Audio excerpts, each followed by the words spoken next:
ថេរនៅលើដងវិថីរបស់រថយន្ត Toyota គឺ Land Cruiser GR Sport ឆ្នាំ 2025 ប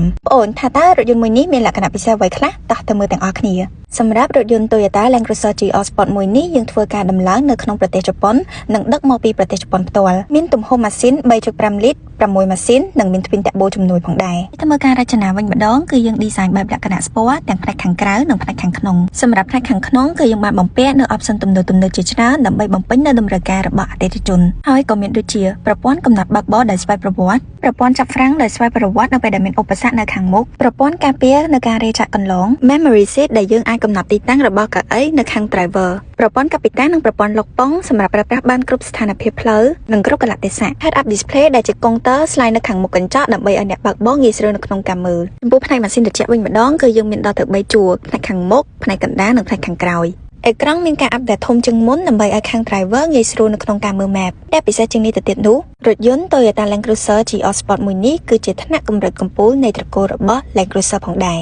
រថយន្តមួយនេះក៏មានការអាប់ដេតប្រព័ន្ធជើងក្រោមថ្មីដែលធ្វើឲ្យមានលំនឹងនិងផ្ដល់សុខសុវត្ថិភាពជូនទៅដល់អ្នកបើកបរនិងអ្នករួមដំណើរផងដែរពុកម៉ែបងប្អូនទាំងអស់គ្នាសម្រាប់រថយន្ត Toyota Land Cruiser GR Sport មួយនេះក៏កំពុងតែមាននៅ Toyota សាខាមានជ័យដែលមានទីតាំងនៅលើផ្លូវ60ម៉ែត្រនៅជិត Eon 3សម្រាប់ព័ត៌មានបន្ថែមលោកអ្នកអាចឆាតចូលទៅកាន់ page ដើម្បីប្រឹក្សាជាមួយនឹងផ្នែកលក់ផ្ទាល់បាន